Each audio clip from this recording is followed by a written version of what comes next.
الحمد لله وحده والصلاة والسلام على من لا نبي بعده أما بعد فأعوذ بالله من الشيطان الرجيم بسم الله الرحمن الرحيم من عمل صالحا من ذكر أو أنثى وهو مؤمن فلنحيينه حياة طيبة وقال النبي صلى الله تعالى عليه وسلم من ولد له ولد فحب أن ينسك عنه فلينسك عن الغلامين الشاتين وعن الجارية الشاة. وقال النبي صلى الله تعالى عليه وسلم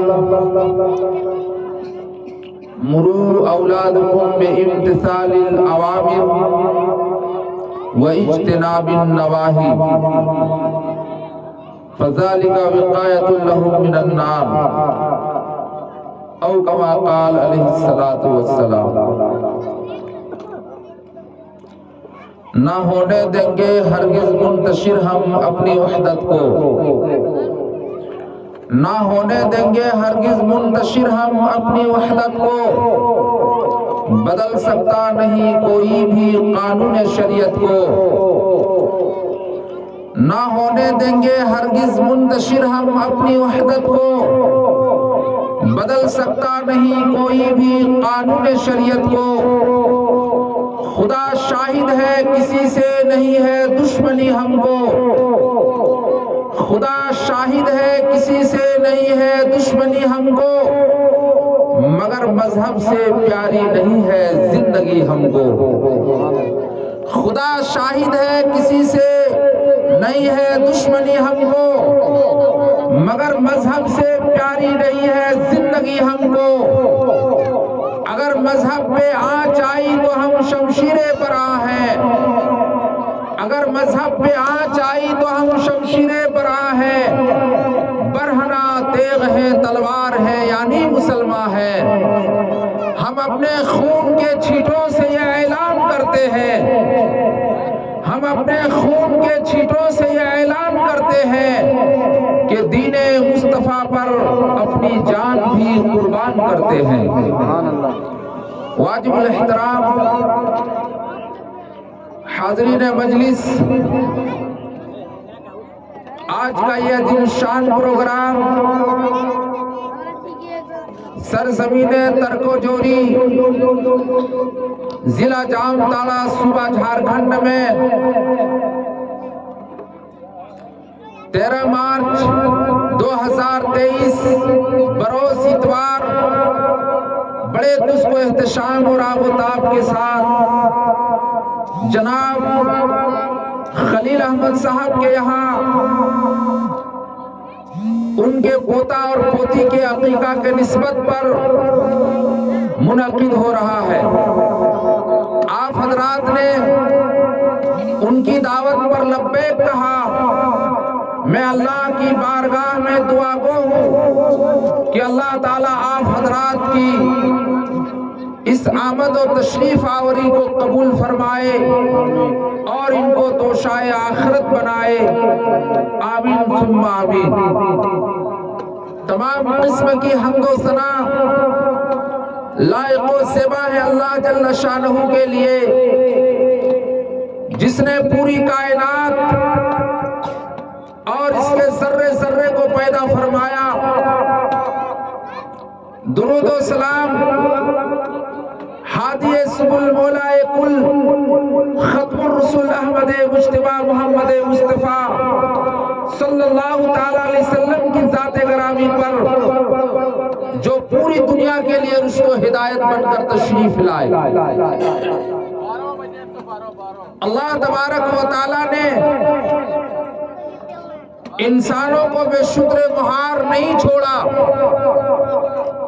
اللہ نے انسانوں کو زندگی گزارنے کے لیے اصول اور ضابطے نہیں کہ جس طرح چاہے انسان اپنی زندگی گزار لے۔ اللہ تبارک و تعالیٰ نے اس کے لیے 1,24,000 کم و بیش انبیاء علیہ السلام کو اس دنیا میں بھیجا۔ آخر میں امام الانبیاء سید المرسلین صلی اللہ تعالی علیہ وسلم تشریف لائے۔ اب ہم اور آپ کو جو زندگی گزارنی ہے اس میں من چاہی نہیں بلکہ رب چاہی زندگی گزارنی ہے، اور زندگی گزارنے کے لیے اللہ کے رسول صلی اللہ تعالی علیہ وسلم کی تعلیمات موجود ہے۔ زندگی گزارنے کے لیے پوری کائنات انسانیت کے ہدایت کے لیے قرآن موجود ہے۔ یہ انسانوں کے لیے گائیڈ بک ہے، یہ انسانوں کے لیے سویدھان ہے، یہ انسانوں کے لیے یہ دستور العمل ہے، یہ انسانوں کے لیے نظام حیات ہے، یہ انسانوں کے لیے پاورفل کتاب ہے، یہ انسانوں کے لیے قانون الہی ہے۔ اب چاہے وہ کسی بھی طبقے سے تعلق رکھتا ہو، وہ مسلمان ہے اسے بھی قرآن کے دائرے میں زندگی گزارنی ہے، وہ عیسائی ہے اسے بھی قرآن ہی کے ڈائریکشن اور ہدایات پر زندگی گزارنی ہے۔ یہ قرآن ہدایت کا سرچشمہ ہے، یہ قرآن ہدایتوں کا سرچشمہ ہے۔ تم کہاں چلے جا رہے ہو اے عیسائیوں؟ تمہاری ہدایت کا سامان اس قرآن میں ہے۔ اے ہندوؤں غیر مسلموں، تم کہاں چلے جا رہے ہو؟ کن بھول بھلیوں میں بھٹکے ہوئے ہو؟ کن دروں میں جا کے تم سر جھکا رہے ہو؟ تمہاری بھی ہدایت کا سرچشمہ یہ قرآن ہے۔ یہ قرآن صرف مسلمانوں کا نہیں ہے، نہ مسلمانوں کی جاگیر ہے، نہ مسلمانوں کی کتاب ہے۔ یہ قرآن تو پوری کائنات انسانیت کی ہدایت کا سرچشمہ ہے۔ اس قرآن میں جہاں مسلمانوں کی ہدایت ہے، اسی قرآن میں ہندوازم والوں کی بھی ہدایت ہے، اسی قرآن میں گرو نانک کے ماننے والوں کے لیے بھی ہدایت ہے، اسی قرآن میں عیسائیوں کی بھی ہدایت ہے، اسی قرآن میں یہودیوں کی بھی ہدایت ہے، اسی قرآن میں ان لوگوں کے لیے بھی ہدایت ہے جو کسی کو بھی رب مانتا ہی نہیں ہے، وہ ناسک ہے، وہ خدا کے منکر ہے، وہ خدا نہیں مانتے، ان کے لیے بھی ہدایت اسی قرآن میں موجود ہے۔ یہ قرآن ایسے وقت میں آیا جب یہ دنیا برائی کے اعتبار سے شباب پر تھی اور انسانیت سسک رہی تھی۔ لوگ اللہ کو چھوڑ کر 360 معبودان باطل بنا رکھے تھے، کہیں لات کہیں عزا کہیں منات، ان کی پوجا پاٹ کیا کرتے تھے۔ وہ خانہ کعبہ جو اللہ کا مقدس گھر تھا، وہ خانہ کعبہ جو اللہ کا پہلا گھر تھا، وہ خانہ کعبہ جو دنیا کا بیچ ہے، وہ خانہ کعبہ جس خانہ کعبے کا طواف 1,24,000 انبیاء علیہ السلام نے کیا، وہ خانہ کعبہ جو طوفان نوح کے موقع پر اللہ نے آسمان پہ اٹھایا تو وہاں فرشتوں نے بھی اس خانہ کعبے کا طواف کیا۔ اس خانہ کعبے میں اور مطاف کی جگہوں میں 360 بت ان لوگوں نے رکھا تھا۔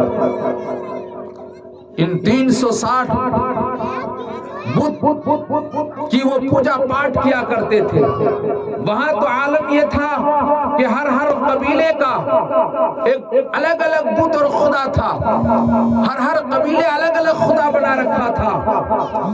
لکھا ہے جب انہی میں کے لوگ جب مسلمان ہونے لگے اور وہ صحابی بنے تو انہوں نے زمانہ جاہلیت کے واقعہ کو بیان کیا کہ ہم لوگ گمراہی میں تھے، ہم لوگ خدا کو چھوڑ کر انیک خداؤں کی پوجا پاٹ میں تھے، ہم لوگ لات اور منات کی پوجا کرتے تھے، ہم لوگ چکنے پتھر کو اٹھا کر جب سفر میں جانا ہوتا تو جیب میں ڈال لیتے، یا آٹے کی مورتی بنا کر جیب میں ڈال لیتے، اور پھر ہم سفر میں جاتے، جب ہمیں زیادہ بھوک ستاتی تو ان مورتیوں کو توڑ کر ہم آٹا گوندھ کر روٹی بنا کر کھا جاتے، یعنی یہ اپنے بھگوان کو خود ہی کھا جاتے۔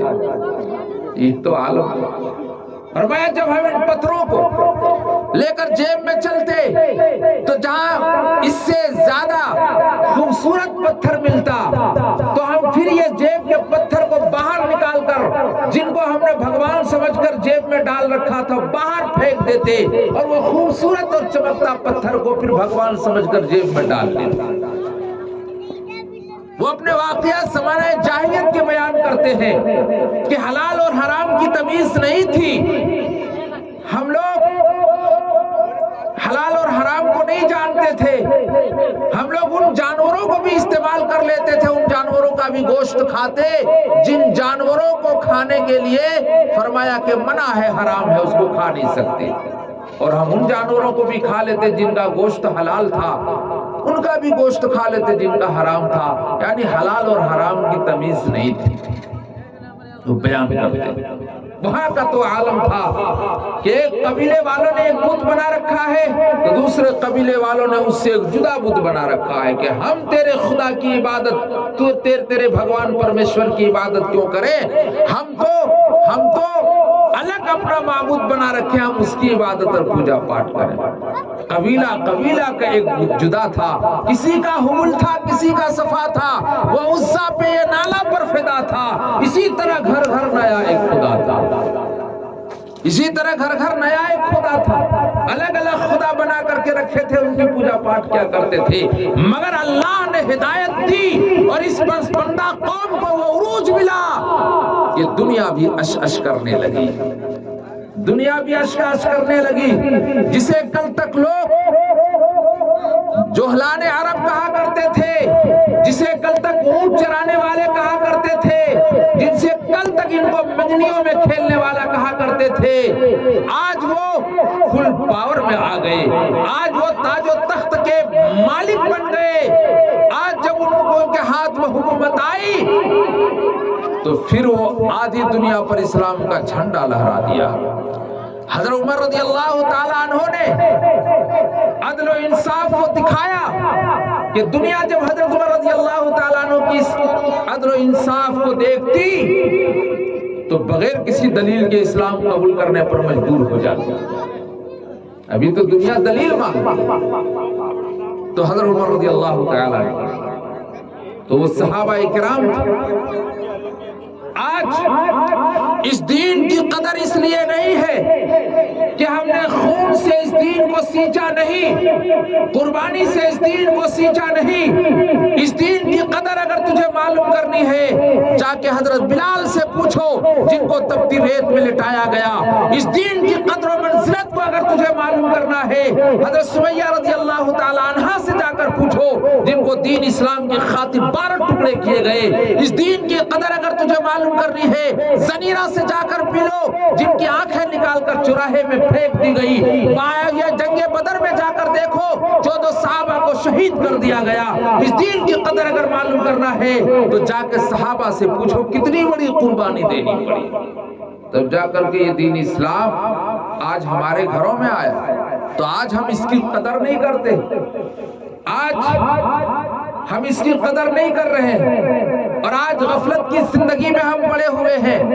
میرے دوستو غفلت کی زندگی کو چھوڑ دو، من چاہی زندگی کو چھوڑ دو، اگر تم کامیابی چاہتے ہو اور یہ چاہتے ہو کہ جب اللہ کی عدالت لگے گی جہاں حقیقت کا آشکارا ہوگا، جہاں انسانوں کے بال کے کھال اتر رہے ہوں گے اور نفسی نفسی کا عالم ہوگا، وہاں قلندر بھی ملنگ بھی، وہاں پیر بھی درویش بھی فقیر بھی، وہاں سب نفسی نفسی کے عالم میں ہوں گے۔ وہاں اگر تم سرخروئی چاہتے ہو، وہاں تم یہ چاہتے ہو کامیابی ہماری قدم چومے، وہاں تم چاہتے ہو کامیابی کا تاج ہمارے سر پر چڑھے، تو پھر تو تجھے رب چاہی زندگی بسر کرنی پڑے گی، من چاہی زندگی چھوڑ کر رب چاہی زندگی بسر کرنی پڑے گی، اور اپنی طبیعت کو شریعت بنانی پڑے گی۔ جب تمہاری طبیعت شریعت بن جائے گی تو شراب کی بھٹیوں کی طرف تمہارا پیر نہیں اٹھے گا، جب تمہاری طبیعت شریعت بن جائے گی، 5 وقتہ اذان جب تمہارے کان سے ٹکرائے گی تو خود بخود مسجد کی طرف روانہ ہو جاؤ گے۔ جب تمہاری طبیعت شریعت بن جائے گی تو تم حرام کو چھوڑ کر حلال پر اکتفا کرو گے، چاہے 2 وقتوں میں سے 1 وقت ہی کھانا میسر کیوں نہ ہو، مگر کھانا ہے تو حلال کھائیں گے۔ شرط یہ ہے کہ طبیعت شریعت بن جائے۔ اس لیے ضرورت ہے کہ ہم منچاہی زندگی کو چھوڑیں۔ اللہ کے رسول صلی اللہ تعالی علیہ وسلم کا ڈائریکشن اور آپ کی ہدایات، آپ کی تعلیمات اور فرمودات موجود ہے۔ ہم کہاں چلے جا رہے ہیں؟ کامیابی کہاں ڈھونڈتے ہیں؟ اے مسلمانوں سنو، کامیابی ایران کے بادشاہوں کے طرز پر نہیں ہے، کامیابی امریکہ کے بادشاہوں کے طور و طریق پر نہیں ہے، کامیابی تجھے اور دنیا داروں کے طریقوں پر اور بادشاہی اقتدار اور کرسیوں پر کامیابی نہیں ملے گی، کامیابی تو نبی کے قدموں میں ملے گی، کامیابی تو نبی کے سنت پر عمل کرنے میں ملے گی، کامیابی تو قرآن کی تلاوت کرنے میں ملے گی، کامیابی اس میں ملے گی کہ خود بھی تم نبی کے سنت کے ڈھانچے میں ڈھل جاؤ اور اپنی اولاد کو بھی نبی کی سنت کے ڈھانچے میں ڈھال دو۔ اللہ تعالیٰ نے تمہارے اعجاز کو بیان فرمایا، وَلَقَدْ كَرَّمْنَا بَنِي آدم، اے ابن آدم میں نے تم کو معزز اور مکرم بنایا۔ آج مجھے بہت افسوس ہوتا ہے اگر کوئی کہتا ہے کہ میں مسلمان ہوں، ارے شان سے کہو کہ تم مسلمان ہو، شان سے کہو تم صاحب ایمان ہو، شان سے کہو تم قرآن والے ہو۔ اللہ کا لاکھ لاکھ شکر ہے کہ سب سے بڑی نعمت اللہ نے جو تم کو دی ہے وہ ایمان کی دولت ہے۔ اگر یہاں تم غربت کے عالم میں جاؤ گے، فقر و فاقہ کے عالم میں جاؤ گے، مصیبت کی گھڑیاں کاٹ کر جاؤ گے، یہاں تم دنیا کی زندگی کو جس طرح چاہو گزار کر جاؤ گے، مگر جب ایمان کی دولت کے ساتھ جاؤ گے تو جنت تمہاری جگہ ہے جہاں سے تم نکل کر آئے گا۔ کہاں تم اپنی منزل کو تلاش کرتے؟ تمہاری منزل جنت ہے، تمہارا مکان جنت ہے، تمہارا ٹھکانہ جنت ہے، تمہارا باپ آدم علیہ السلام جنت سے آئے تھے اور اسی جنت میں جانے کی تم کو مکمل تیاری کرنی ہے۔ آج جس شجرہ ممنوعہ کے کھانے کے جرم میں ہم اس دنیا میں آ گئے، ہمارے باپ آدم علیہ السلام اس دنیا میں آ گئے اور پھر ہم لوگوں نے وہی غلطی کرنی شروع کر دی کہ کھانے پینے کے چکر میں نماز کو چھوڑ دیا، کھانے پینے کے چکر میں ہم نے حلال حرام کی تمیز چھوڑ دی، کھانے پینے کے چکر میں نبی کی سنت چھوڑ دی، کھانے کے جرم میں تو جنت سے نکل کر دنیا میں آئے اور پھر وہی جرم کر بیٹھ رہے ہو کہ مقصد زندگی کھانا اور پینا بنا لیا۔ ارے مقصد زندگی تو اللہ کی رضا اور خوشنودی بنانی چاہیے۔ علامہ اقبال نے کہا میری زندگی کا مقصد تیرے دین کے سرفرازی، اسی لیے مسلمان اسی لیے نمازی، سبحان اللہ، اسی لیے مسلمان اسی لیے نمازی۔ آج افسوس ہوتا ہے کہ اپنے آپ کو ہم لوگ مسلمان کہتے ہیں مگر نبی کی سنت ہمارے دل و ہمارے وضاقتہ میں، ہماری تہذیب اور تمدن میں، ہمارے طور طریقے میں، ہمارے رہن سہن میں، ہمارے گفتار اور کردار میں، ہمارے اخلاق میں آج نبی کی سنت نظر نہیں آتی۔ کوئی ہاتھ میں کڑا پہنا ہوا، پیتل کا، سلور کا، تانبے کا، لوہے کا، دیگر دھات کا، کوئی مرد ہے اور کان میں بالی پہن رکھا۔ اب تو ہم کہتے ہیں ٹیکا بھی ساٹ لو، 2 گز کا پھیتا لا کر کے پھول بھی باندھ لیا کرو۔ عورتوں کی مشابہت اختیار کرنے والے سنو، نبی صلی اللہ علیہ وسلم نے فرمایا لعنت ہے ان مردوں پر جو عورتوں کی مشابہت اختیار کریں اور لعنت ہے ان عورتوں پر جو مردوں کی مشابہت اختیار کریں۔ اللہ کے رسول صلی اللہ علیہ وسلم آج سنت پر ہم عمل نہیں کرتے۔ وہ صحابہ کرام جس نے سنت کو اپنایا تو کفر کانپنے لگے، باطل طاقتیں لرزنے لگی، ایک جنگ کے موقع پر مسلمانوں کی ہار ہونے لگی، ان کے امیر نے کہا کہ ضرور کہیں نبی کی سنت چھوٹ رہی ہو. کہا کہ ہاں، ہم لوگوں نے صبح کو مسواک نہیں کیا، یہ نبی کی ایسی سنت ہے، ایسی سنت ہے کہ اللہ کے رسول صلی اللہ علیہ وسلم نے فرمایا اگر میری امت پر شاق اور پریشانی کا خطرہ نہ ہوتا تو پھر میں کہتا کہ یہ سنت جو ہے، یہ مسواک صرف سنت نہیں بلکہ سنت سے بڑھ کر واجب اور فرض کے درجے میں تمہارے اوپر ہے، مگر اس شاق کی وجہ سے مجھ پر واجب اور فرض نہیں کیا، مگر سنت تو ہے، اور اس میں سب سے کم درجہ دانت کی صفائی ہے، اور اعلیٰ درجہ یہ مسواک کی یہ ہے کہ مرتے وقت کلمہ نصیب ہوگا. آج افسوس ہوتا ہے کہ لوگ گٹکھا کھاتے، کیا کیا کھاتے، مسواک نہیں کرتے. مسواک یہ نبی کی سنت ہے. اللہ کے رسول جب رات میں اٹھتے، نیند ٹوٹتی تو مسواک کرتے، جب وضو کرتے تو مسواک کرتے. یہاں تک کہ تو ابھی بھی کیرلا میں 5 وقت لوگ نمازی مسواک کرتے. ہم لوگ انگلی سے مل لیتے، وہ لوگ مسواک کرتے ہیں، جیب میں رکھتے ہیں، اللہ اکبر کہنے سے پہلے ایک بار مسواک گھس لیتے، پھر اللہ اکبر کہتے ہیں. یہ نبی کی ایسی سنت ہے. 70 سے زائد فوائد ہے مسواک کے، اور میں نے کہا کہ ادنا فائدہ تو صفائی ہے، اور اعلیٰ فائدہ یہ کہ مرتے وقت کلمہ نصیب ہوگا. تو صحابہ اکرام نے کہا کہ مسواک چھوٹ گئی. کہا مسواک، کہا درختوں پر چڑھ جاؤ اور مسواک توڑو. سب نے دانتوں سے توڑنا شروع کیا اور گھسنا شروع کیا تو باطل طاقتیں جو دور سے معائنہ کر رہی تھی کہ باپ رے باپ، یہ انسان ہے یا کوئی دیوتا ہے یا کوئی خطرناک قسم کی کوئی قوم ہے، یہ سب تو درختوں میں چڑھ گئے اور اپنی دانتوں کو یہ تیز کرنے لگے، پجانے لگے. اگر یہ ہمیں پائیں گے موقع تو کھا جائیں گے. وہ سب لڑائی سے پہلے ہی رفو چکر ہو کر بھاگ گئے میدان سے. تو نبی کی سنت کی وجہ سے میدان کو خالی کر دیا. صحابہ کرام نے جب نبی کی سنت کو اپنایا، افریقہ کے جنگل میں گئے. لوگوں نے کہا خبردار آپ لوگ اس جنگل میں قیام نہ کریں، یہاں درندے ہیں، یہاں خطرناک قسم کے اژدہا ہیں، یہاں تو جان لیوا حملہ کرنے والے جانور ہیں، آپ لوگ ایک بھی نہیں بچیں گے. اپنی جان پر رحم کھائیں اور اس جنگل میں قیام نہ کریں. یہ صحابہ تھے، یہ ہم جیسوں کے ایمان نہیں ان کے اندر تھا. ان کا ایمان پہاڑ سے بھی بڑا تھا.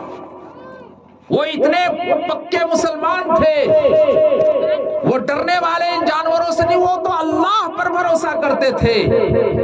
ان کی زندگی توکل علی اللہ کہ جب تک مرضی خداوندی نہیں ہوگی، مشیت الہی نہیں ہوگی، اللہ کا حکم نہیں ہوگا، کیا مجال ہے کوئی جانور ہمیں ڈس لے، کیا مجال ہے کوئی اژدہا ہمیں کاٹ لے. ایسا نہیں ہو سکتا.